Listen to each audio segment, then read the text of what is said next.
What's going on, YouTube? Welcome to Fresh Review. Now, today we are going to be reviewing Week 7 of the 2024 NFL season. And you're new to the channel, you might be wondering what's going on in the background. Well, we're getting picks, we're breaking ankles, and we're scoring touchdowns. And we're doing that over and over and over. Plenty of highlights to go on in the background as we go over each and every game of the 2024 NFL season, Week 7. Now, there's a card in particular I want to spotlight, and that is Kyle Pitts. To get Kyle Pitts, you have to get ranked champion, so this is tough to do. Got to play a lot of games, and you got to win a lot of games. I think my final record was 36-7, but let's talk about game 1 of week 7, which was Sean Payton and the Denver Broncos playing the New Orleans Saints. This is Sean Payton's returning home to New Orleans, the team he coached for numerous years, and this was a horrible game, one of the worst games of the season. Bo Nix and Spencer Rattler were the starting quarterbacks, so both rookie quarterbacks. Spencer Rattler is filling in for Derek Carr, who's injured, but the Saints were decimated with injuries, and they were missing both their star wideouts, Chris Olave, Rashid Shaheed. They had Alvin Kamara, but a lot of their old linemen were banged up. They're also missing Taysom Hill. The Saints were missing multiple starters, and you could tell Spencer Rattler is tough to grade how good or bad he is when he just didn't get a fair shake this game. So hopefully some of these players can come back next week. Chris Olave in particular, Rashid Shaheed seems like he's out for the rest of the season.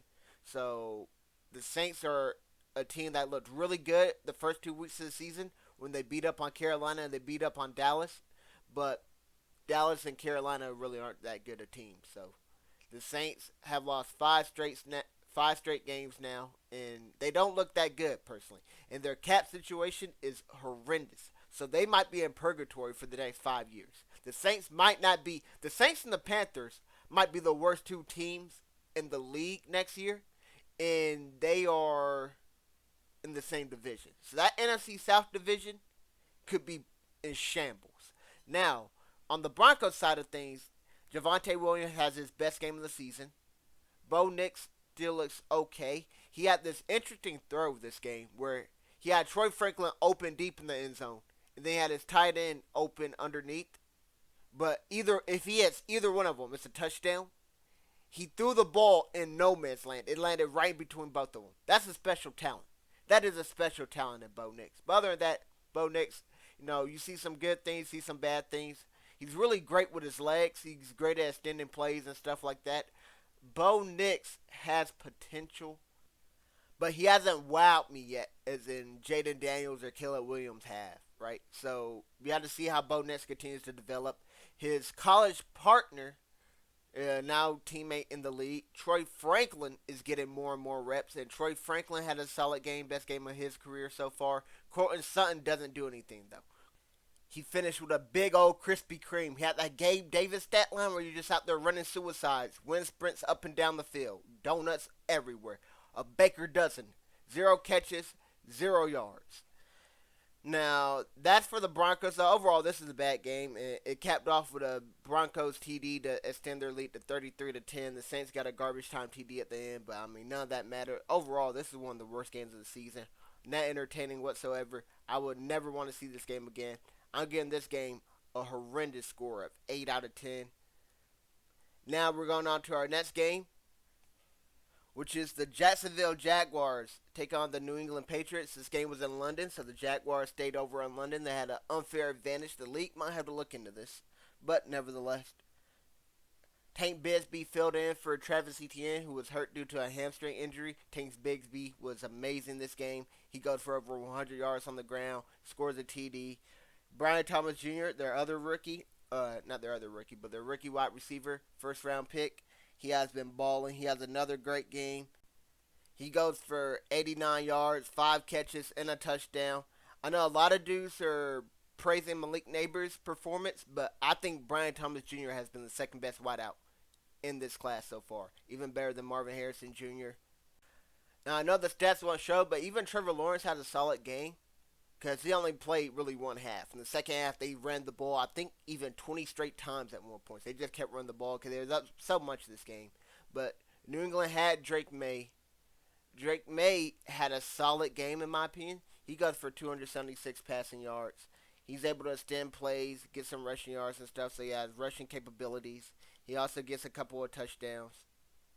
So he doesn't look bad here personally, but I mean, he is playing the Jacksonville Jaguars offense, and a lot of that yardage was garbage time.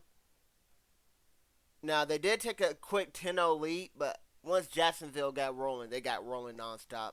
Ramondre Stevenson returned this game. He didn't do too much. It is a return game, so you probably don't want to get on a full workload or anything. But we had to see how this team will look with everything clicking. They got the Jets next week. Both teams are on mean losing streaks right now, serious losing streaks. So we got to see how they regroup against the Jets. Jets do have a tough defense, but I'm curious to see how Drake May looks against a better defense and with Ramondre fully healthy. And Demario Douglas, I think, was battling some stuff this game. He is in and out of the lineup a whole lot more than usual. But I went to sleep early, woke up and saw this game, and I was kind of disappointed. And I wanted it to be a little bit of a better game. It wasn't bad personally, but I did think it was below average. I'm giving it a 43 out of 100. Now we're going on to our next game.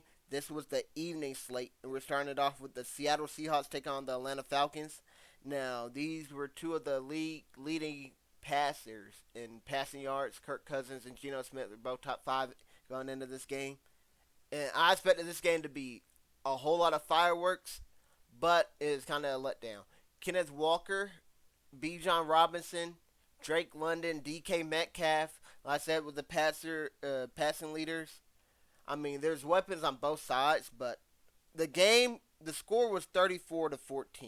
But the game was a little bit closer than it appeared. The Falcons were down by 10, but then a fumble 6 late into the game gave the Seahawks a 3-possession lead, and that pretty much ended the game right there. So the Falcons had a chance to cut it down to 3. They fumbled 6. The swing right there, that momentum swing is too much to overcome. But Bijan was really good in this game. He goes for over 100 rushing yards, scored the TD, ran really hard this game, made some dudes miss, ran through contact well. Same with Kenneth Walker, the birthday boy. I know my boy was lit. Kenneth Walker also had a really good game, scored a pair of TDs as well. DK Metcalf got banged up this game, so we had to see how he does. He had 99 yards and a TD. Drake London was right there with him, though. He scored a TD, had a handful of catches. So the weapons for Atlanta were okay, but they weren't good enough, definitely. Michael Penix ended up playing the end of the game when it was in garbage time and is out of reach. I won't look too much into that. I think Kirk Cousins will definitely be starting again next week. I don't think that's any quarterback controversy. But it was good to see Penix get a little bit of a little bit of playing time at the end. Now we're going on to, my bad. That game I thought was mid. Absolute mid. I'm giving that game a 50 out of 100. Now we're going on to our next game. And our next game is the Tennessee Titans taking on the Buffalo Bills. Now Josh Allen has a new star wide receiver. And as I'm recording this, the DeAndre Hopkins to Kansas City news just broke. So Mahomes will have a new wide receiver as well. And we also got another new wide receiver we'll talk about later in this video, Devontae Adams in the New York Jets, so stay tuned for that one.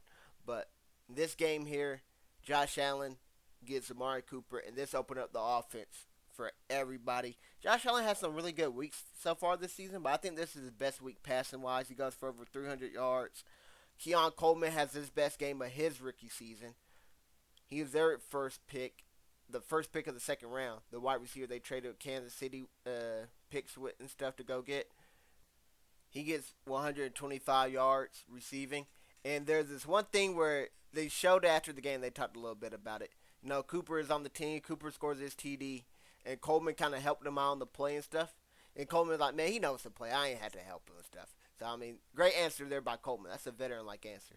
But Cooper looks really good here. He didn't play that many snaps because, he's still learning the playbooks and stuff like that. They kept him in, they subbed him in occasionally and stuff. But Cooper still has a solid game here. He dropped his first pass. And so did Devontae Adams, by the way. So that's interesting. Both new wide receivers dropped their first passes. Will DeAndre Hopkins drop his first pass as a Kansas City Chiefs? Let me know what you guys think in the comment section down below. Will D-Hop drop his first target? But Cooper still caught the next 4, and he had 66 yards in the TD, so still a solid game from Cooper. Ray Davis also scored a TD, and so did James Cook, who also returned this game. So they look good. The Buffalo Bills looked really good here, and like I said, Josh Allen went for over 300 yards. Kincaid and Shakir also looked really good. So the Bills adding this piece, great move by them right before the deadline and stuff. Now, on the flip side, we got the Tennessee Titans, and there's no Will Levis, so Mason Rudolph gets the start here, and it's not good. It's not good. That's all I'm gonna say. He goes for 215 yards, throws one pick, scores a TD, and also fumbles the ball. Now, Tony Pollard has actually looked really solid for the Titans, and now they don't have D Hop anymore. So, with all this being said, this team is really going to be in shambles. But Pollard, he goes for 61 yards on the ground, but throughout the season, he looks really solid. He looks better this year than he did last year for Dallas, in my opinion, because he's another year removed from that broken ankle he suffered in the playoffs against San Fran. So I think he got a little bit more of his explosiveness back. Now, Calvin Ridley is their number one wide receiver, and he will definitely be that with D Hop not being there anymore. And it is atrocious. This man, Calvin Ridley, over the past 2 weeks, has gotten 17 targets. He has 3 catches for a total of 42 yards. That is insane inefficiency there.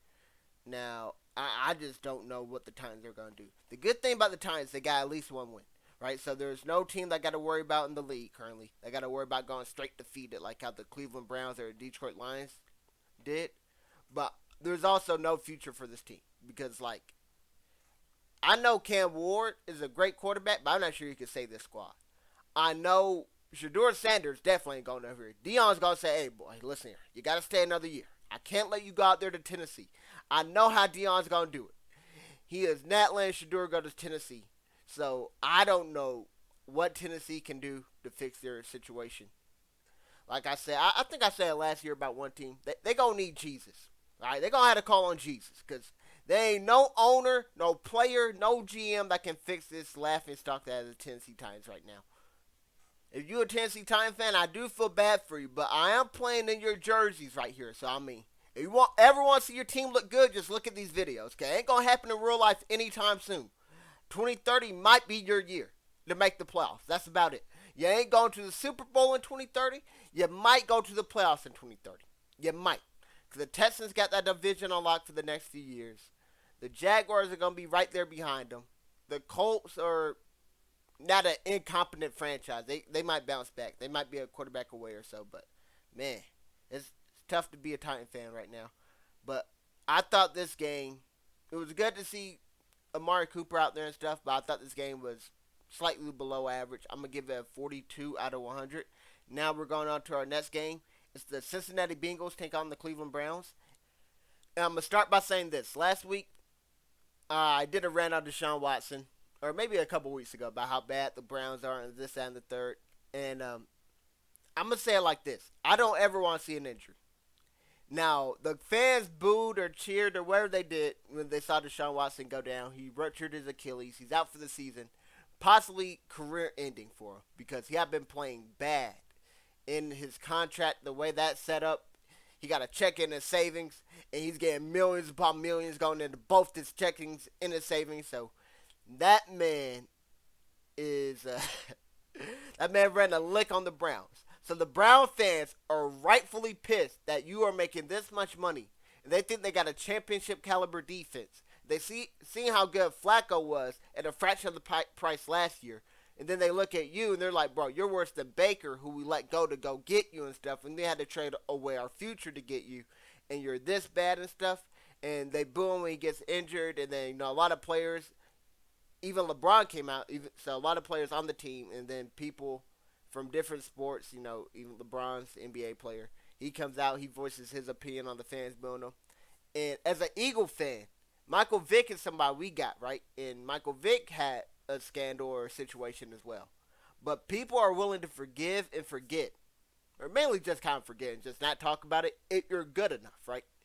So Mike Vick, he had that dog situation scandal and stuff. He actually went to jail and all that. Mike Vick goes to Philly. He was solid for us. So fans, Mike Vick got hurt a lot too. Now a lot of fans were booing and all that stuff because like, oh dang, we lost our good player. Deshaun Watson got hurt and they cheering. not just because you a bad person, you also a bad player. So when you go that double whammy, and dude's been calling for you to get benched for how long? And the coaches is just going like I understand them booing. I ain't gonna lie to you. Now Deshaun Watson, I promise you, Deshaun Watson was balling. They wouldn't have booed him. Now I'm not saying if it's right or wrong. I'm just telling you the truth, or my opinion, whatever you want to call it. But Deshaun Watson was balling, and they were 6-1, 7-0, whatever the case may be. They ain't booing Deshaun Watson. He goes down for the season. They aren't. But Dorian Thomas Robinson came in to replace him. And then Dorian Thomas Robinson got injured. And then Jameis Winston came in after that. And they got a garbage time touchdown to cut it within one possession at the very end. David Njoku and Cedric Tillman were the number one targets here for the Browns. So I'm curious to see how this offense looks like with Jameis under center. Deshaun Watson is actually solid this game. But he just doesn't take those risky deep passes or anything like that anymore. It's kind of interesting.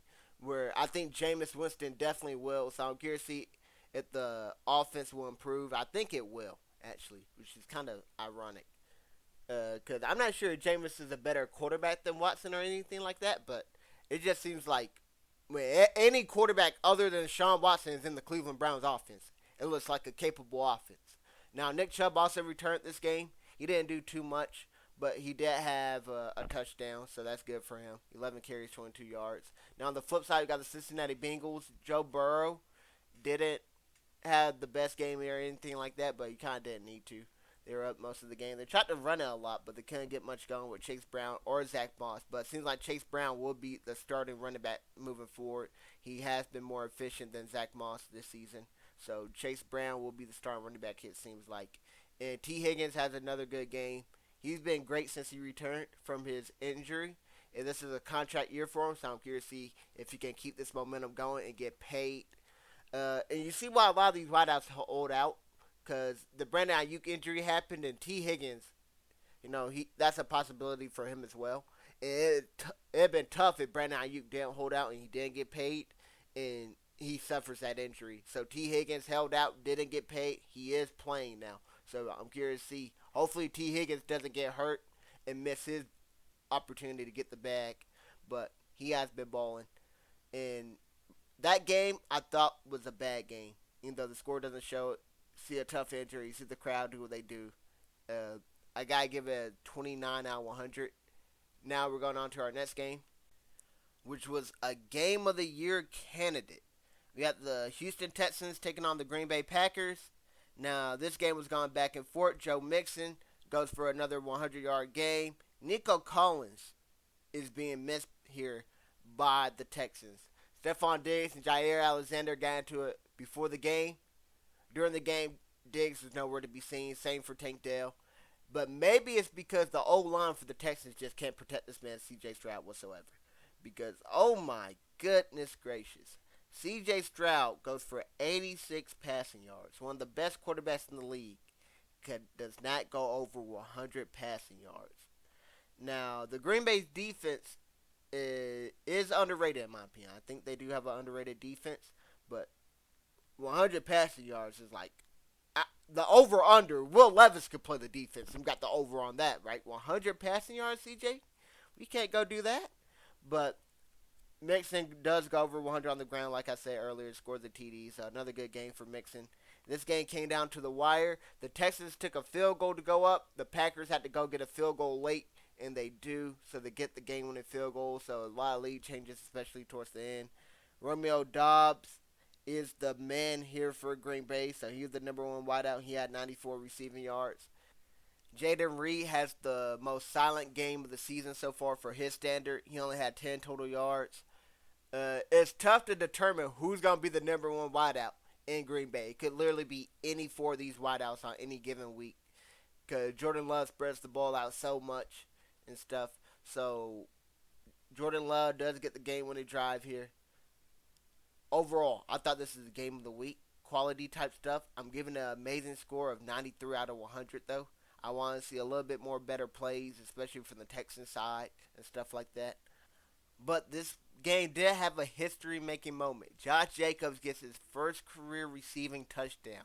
And I remember Josh Jacobs and Jordan Love knew that going into the season, so I got to get you a receiving touchdown this year. Josh Jacobs had the most receptions without a receiving touchdown in NFL history. I don't know what the exact number was, but that record has been ended. Well, been broken. That that streak has ended. He finally finds the end zone on a receiving play. So kudos to Josh Jacobs. Now we're going on to our next game though.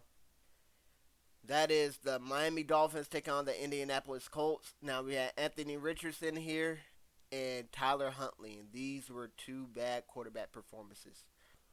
Huntley did get injured in the third quarter, so Tim Boyle replaced him, and I mean, it went from bad to worse. I'm not gonna lie to you. Horrible quarterback play this game. I don't understand how it is possible for Tyreek Hill and Jalen Waddle to both be on the field and you not to have them get 20 receiving yards combined. How do they combine for 19 receiving yards? Arguably the two best wide receiver duo, like the best wide receiver duo in the league. It's up there with Chase and Higgins, Brown and Smith, and then right there is Reek and Waddle. And you can also argue Diggs and Collins, but I mean, it's definitely a top five premier wide receiver duo. 19 receiving yards they combined for. Atrocious. On the other hand, we got the Colts. Joe Flacco's a better quarterback than Anthony Richardson. I know a lot of dudes like Anthony Richardson's a project. He's going to need time to develop.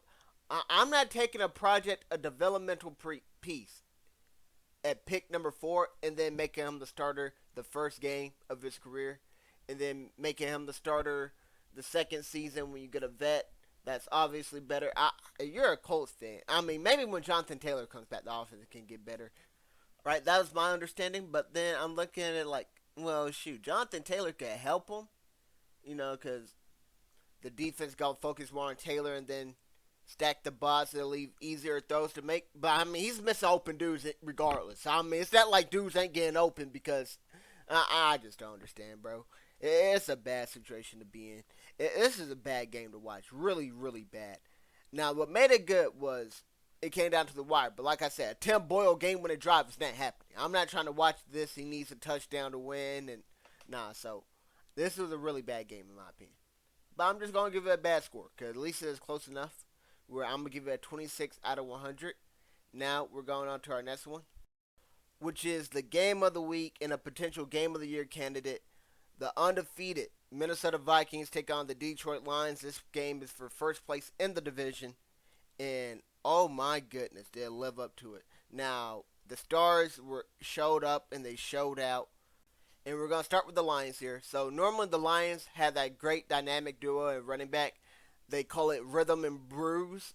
So, Gibbs being Rhythm and then David Montgomery being Bruise. Montgomery and Gibbs are usually close in production and efficiency. This is Jahmyr Gibbs' show, though. He goes for over 100 receiving yards, 150 total scrimmage yards this game, 2 touchdowns. He has this sick juke move he does to break a long TD run. He also gets another TD as well. So Gibbs is great this game. St. Brown, the trusty target for Jared Goff. Jared Goff does not miss when he goes to St. Brown. I kid you not. This man could throw Hail Marys to St. Brown. Now, like he might come down with it. St. Brown goes 8 for 8, 112, and a touchdown. So he gets 8 targets, catches all of them.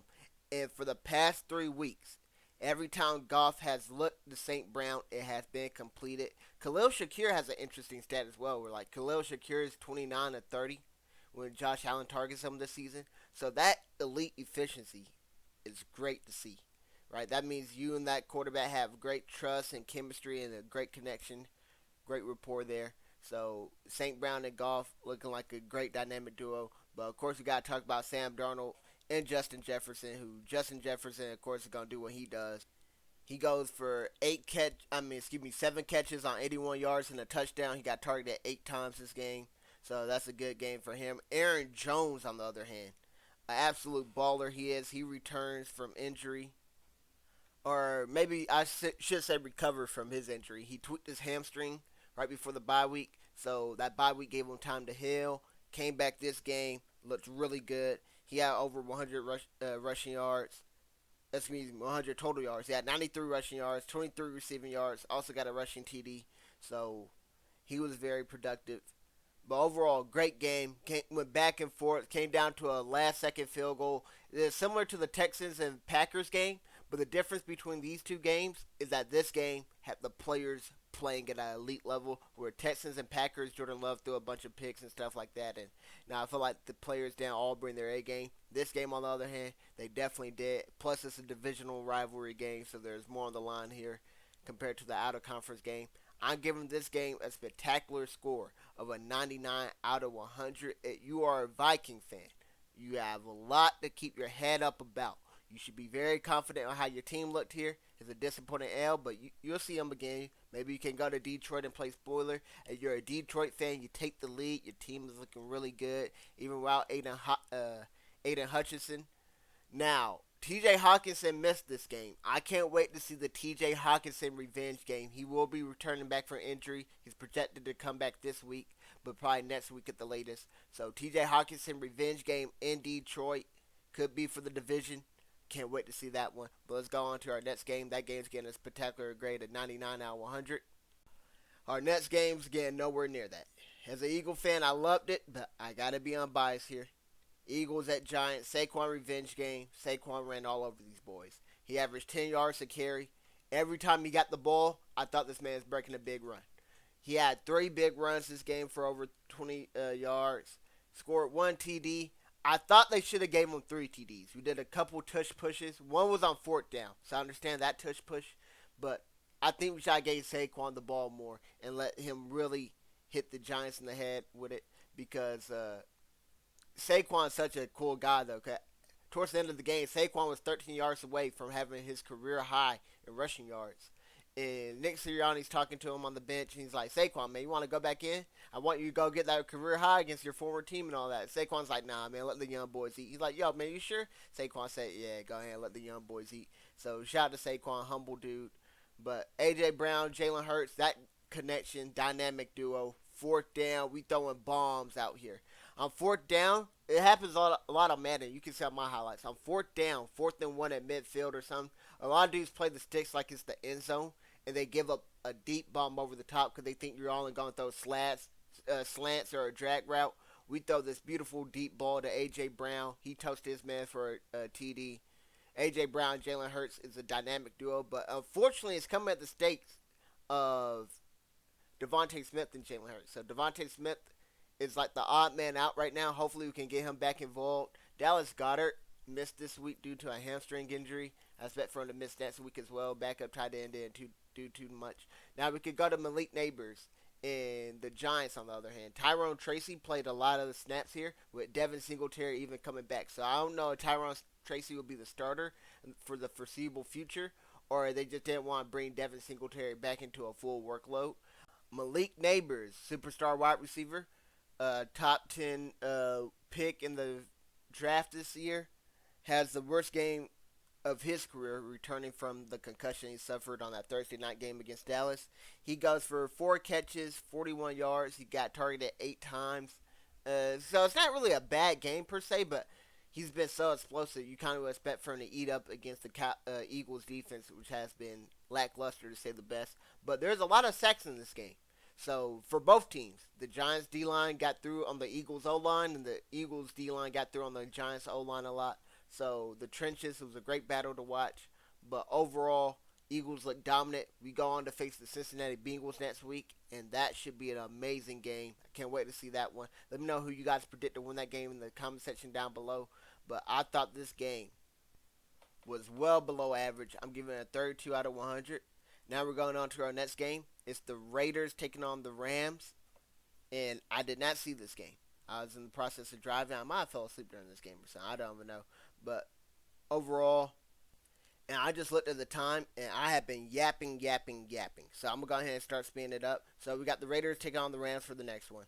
And the Rams win this game. Aiden O'Connell filled in for Gardner Minshew.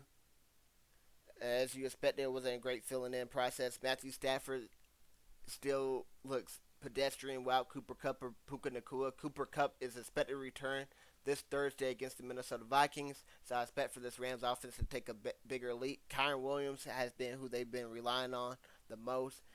He scores 2 touchdowns this game. Brock Bowers, the rookie tight end, he continues to produce at a high level. He goes for 10 catches, 93 yards this game. There is no Jacoby Myers, but even at Jacoby Myers' return, you expect Brock Bowers to still lead this team as the number one receiving option. Now, Alexander Madison has another solid game. He got for over 100 scrimmage yards, so he looks to be like the lead back in this offense. He was actually decently efficient this game. He hasn't been efficient too much this season, but this game in the past couple weeks he's been really efficient. Overall, though, I thought this game was slightly above average. I'm going to give it a 58 out of 100. Now we're going on to our next game. And that was a massacre. The Washington Commanders taking on the Carolina Panthers. The Washington Commanders won this game 40-7. And Jaden Daniels did get hurt this game. That's the biggest takeaway. Marcus Mariota came in to replace him. Marcus Mariota looked really good this game, though. So Jaden Daniels is out. He's week to week with some rib injuries. I don't know exactly what the rib injury is, if it's a fractured rib, bruised rib, whatever the case may be. But you expect him to miss a week or two. And Marcus Mariota will be filling in. Marcus Mariota is a solid backup quarterback. He's a number 2 pick as well. So that's a very interesting correlation between those two. Brian Robinson Jr. returns this game. He goes for 71 rushing yards and a touchdown, so he has another solid game. He's been really good, especially in the red zone for this team. Terry McLaurin almost gets 100 receiving yards again. McLaurin has been a baller all year. Well, I won't say all year, but ever since the first 2 weeks, he's been getting better and better. He goes 6 catches on 6 targets for 98 yards. Now, on the flip side, we got the Carolina Panthers, and this is not a great game for them. There are picks early and often here. One led to a pick six that they threw. Andy Dalton tried to hit Miles Sanders on a screen pass. That didn't go as planned. And then Chuba Hubbard was the only shining bright spot here.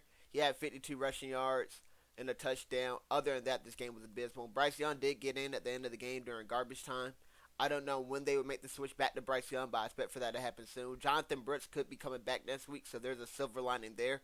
They could potentially trade Deontay Johnson. He seems like the best wide receiver on this squad by a mile. Xavier Legette has been solid, so you expect for him to continue to improve as a rookie, but they trade Deontay Johnson.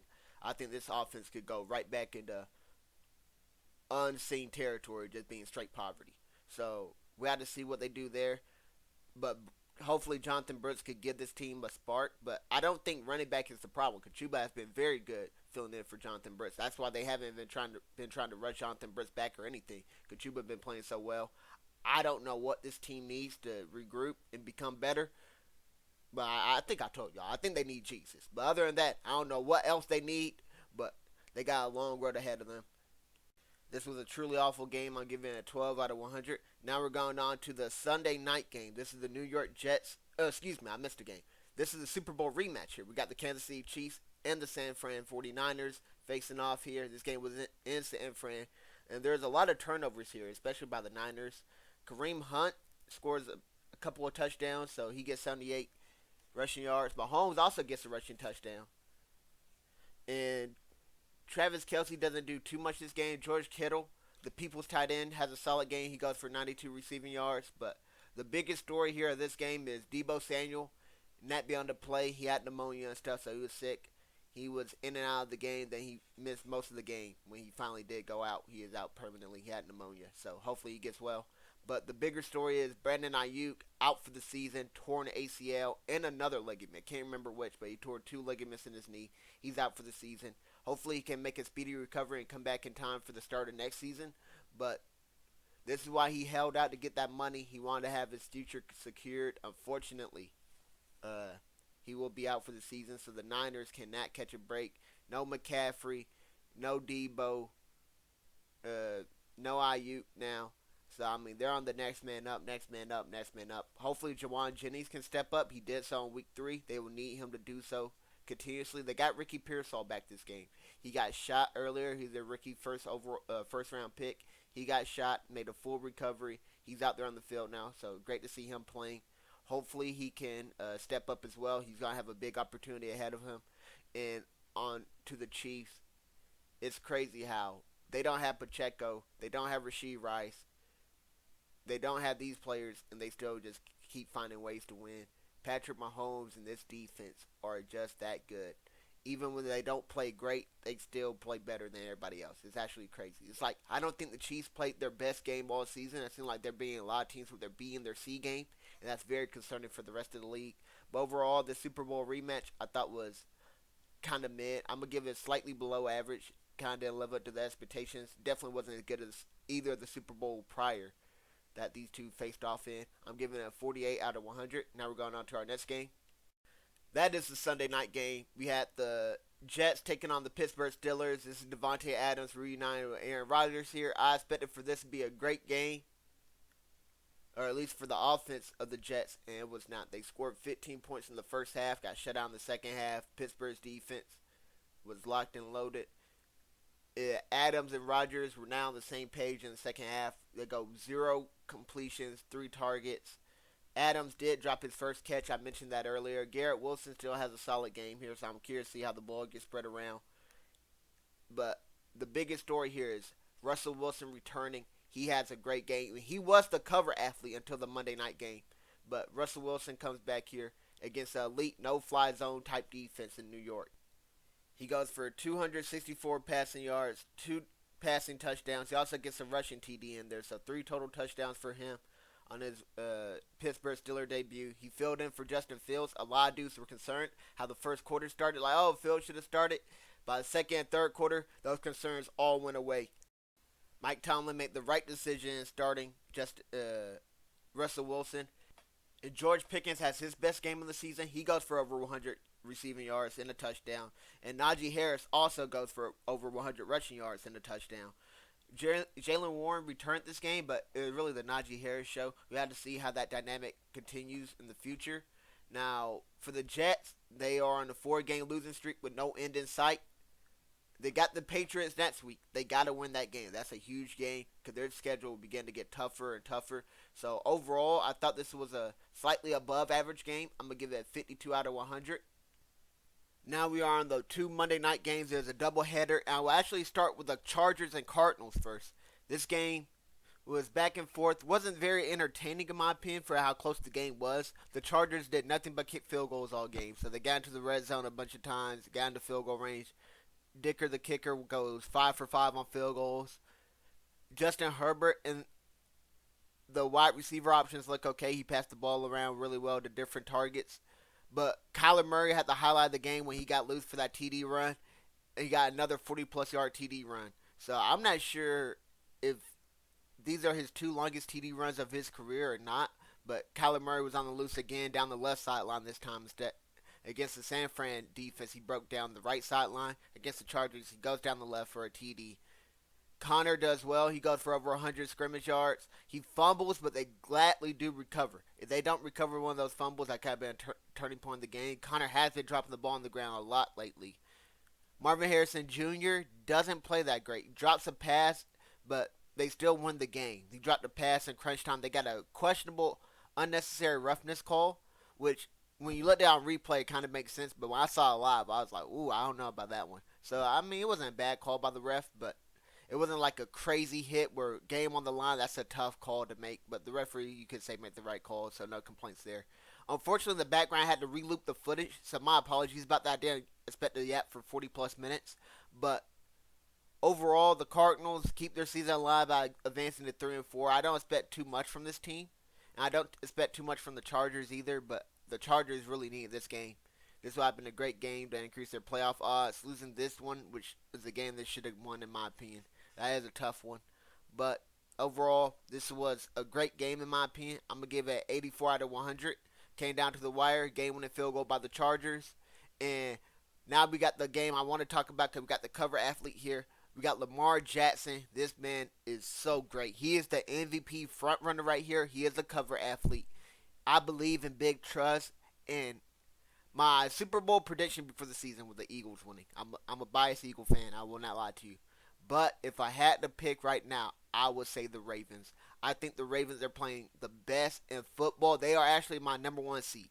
Right? Not number 1 seed, but number 1 power rankings. I expect the Chiefs to be the 1 seed because they have the tiebreaker over the Ravens. So they're basically 3 games ahead. But I do think the Ravens are playing the best right now. The Chiefs seem like they're barely getting by and stuff. The Ravens seem like they can go out and dominate. Now, this game may look a little bit closer than what it really was because the Buccaneers put up a whole bunch of garbage time yardage. But Rachaad White comes back here, and he has the best game of his season. And there's a lot of pressure on Rachaad White because he is on the cusp of losing his starting job. Deshaun Tucker or Bucky Irving, but Rachaad White comes out here for the Bucs. He scores a pair of touchdowns. Both were receiving touchdowns, and he goes over 100 scrimmage yards. Baker Mayfield has a really solid game. He throws for over 370 passing yards, 3 touchdowns. He has 2 picks, and he put up 22 rushing yards, so he almost had 400 total yards. But a lot of these yardage did come in garbage time, where the game was over. The Ravens didn't pull their starters, but for some reason the Bucs still had their starters out there trying, and the game was over. Right? They couldn't go for any more onside kicks. I didn't know this, but there's a limit of 2 onside kicks you can do. So the Bucs already used those, so they couldn't go for another onside kick, so the game was over. Chris Godwin breaks his leg or whatever in garbage time, so he's out for the season, and that's very unfortunate because he is having a career year, his best year since Brady got there for the first season and led them boys to the Super Bowl. That type of year Chris Godwin was having. Mike Evans also gets hurt here. He tweaks his hamstring. He was questionable going into the game. He gets hurt again, and this time I expect for him to be out for several weeks. Hopefully he doesn't go on IR. His streak of 1,000 yards is in jeopardy now because if he misses extended time, he's going to have to come back and average like 100 plus yards per game. Right? He can still do it, especially with no Chris Godwin. I expect for him to still be that alpha wide receiver and stuff, but it's going to be a lot of pressure on him to extend that streak. It's one of the most impressive streaks ever. 1,000 yards every year for 10 plus years to start your season. That's a great streak to have. It's in jeopardy now, though. Hopefully he can keep that alive. It sucks for injury to take that away from him. Now, on the flip side, we have the Baltimore Ravens, who I gave a lot of praise to, but Lamar Jackson goes for 5 TDs. Yes, 5 of them, all through the air. And he only did it on 22 pass attempts. He goes 17 to 22. He also picks up 52 rushing yards, and he goes for 250 passing yards. So, 281 passing yards. Now, Derrick Henry breaks some big runs this game, and one of these big runs, it was so awesome to see Lamar Jackson sprint out in front and start lead blocking for Derrick Henry. Derrick Henry's having a career year in efficiency.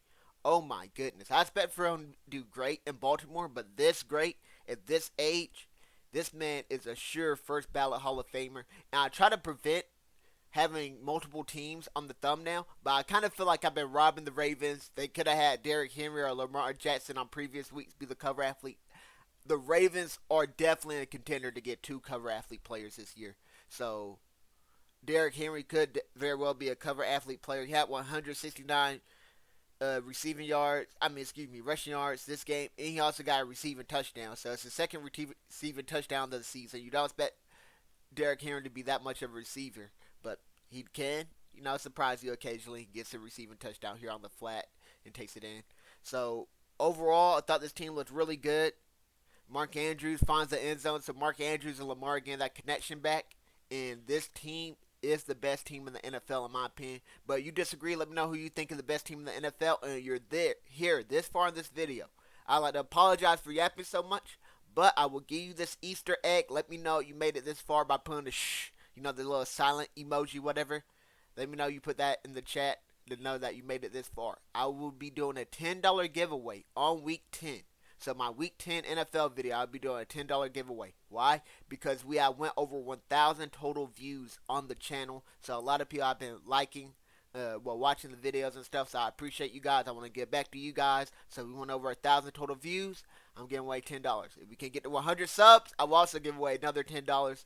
So make sure you guys share this video. Sub up if you're still here this far. You like the video, obviously. Make sure you sub up. A lot of you guys aren't subbed. But as always, thanks for watching. I hope you guys enjoyed. I hope to see you guys on the next one. Peace out.